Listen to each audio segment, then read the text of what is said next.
সংবাদটি প্রচারিত হচ্ছে নিউজ বাংলা 1218 থেকে।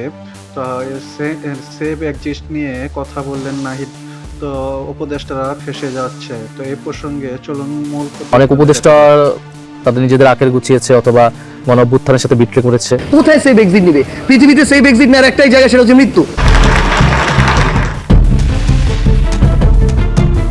অন্তর্বর্তী সরকারের কয়েকজন উপদেষ্টা নাকি সেফ এক্সিট খুঁজছেন, এমন মন্তব্য করে জাতীয় নাগরিক পার্টি এনসিপির আহ্বায়ক নাহিদ ইসলাম যেন রাজনীতির মাঠে এক প্রবল ঝড় তুলেছেন। তারই বক্তব্য ঘিরে এখন উপদেষ্টা পরিষদের ভিতরে বাইরে চলছে অস্বস্তি, গুঞ্জন আর পাল্টাপাল্টি মন্তব্যের ঝড়।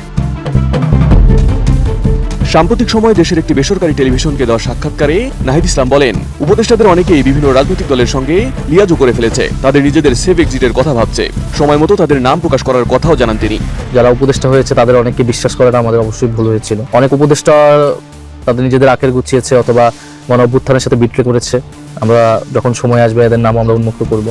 নাহিদের এই মন্তব্য ছড়িয়ে পড়ে বারুদের মতো। তার এই বক্তব্যের সূত্র ধরে ইতোমধ্যে কয়েকজন উপদেষ্টা প্রকাশ্যে প্রতিক্রিয়া জানিয়েছেন।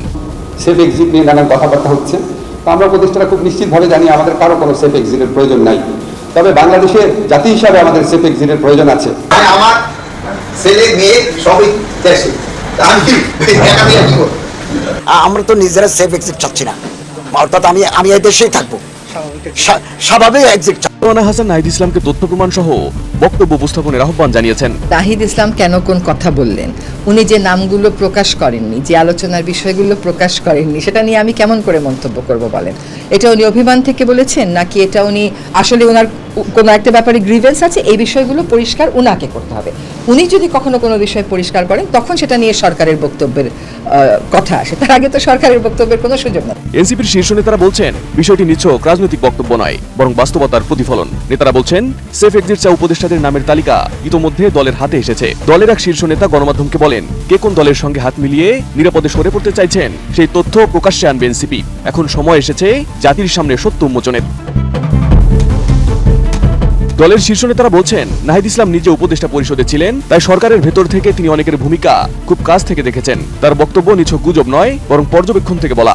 আর নাহিদ ইসলামের এই বক্তব্যকে সতর্কবার্তা হিসেবে দেখছেন এনসিপির উত্তরাঞ্চলীয় মুখ্য সংগঠক সার্জিস আলম।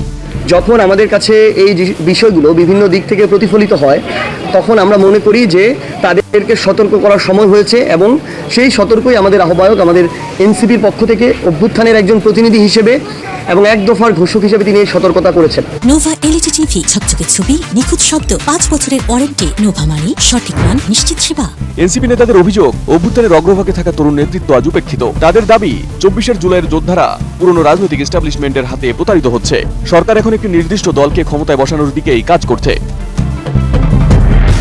সার্জিস বলেন, কিছু উপদেষ্টা দায়সারা দায়িত্ব পালন করে নির্বাচন শেষ করে এক্সিট নিতে চান। তারা দেশে থাকুন বা বিদেশে যান, এমন দায়সারা মানসিকতা নিয়ে কোনো অভ্যুত্থান পরবর্তী সরকার টিকতে পারে না। কিছু উপদেষ্টার মধ্যে আমরা এই আচরণ দেখতে পাচ্ছি যে তারা এখন কোনোভাবে দায়সারা দায়িত্বটা পালন করে নির্বাচনের মধ্য দিয়ে এক্সিট নিতে পারলে হইলো, দেশে থাকুক আর দেশের বাইরে থাকুক। এই দায়সারা দায়িত্ব নেয়ার জন্য অভ্যুত্থান পরবর্তী একটা সরকার কাজ করতে পারে না। এনসিপি যদি সত্যি সেফ এক্সিট চাওয়াদের তালিকা প্রকাশ করে, তবে সেটি কেবল একটি রাজনৈতিক বিস্ফোরণই নয়, বরং সরকার কাঠামোর ভেতরের ফাটলকেও আরো গভীর করে তুলবে বলে মনে করছেন বিশ্লেষকরা। এখন দেখার বিষয়, উপদেষ্টাদের এই সেফ এক্সিট নিয়ে দেশের রাজনীতি আর কতদূর উত্তপ্ত হয়। সেফ এক্সিস্ট কথা বলাতে নাহিদের উপদেষ্টারা আবারও সেই প্রসঙ্গে কথা বললেন। তো এরকম নিত্য নতুন নিউজ ভিডিও আপডেট পেতে নিউজ বাংলা 1218 সাথে থাকুন। তো আপনাদের মতামত জানাতে অবশ্যই কমেন্ট করুন।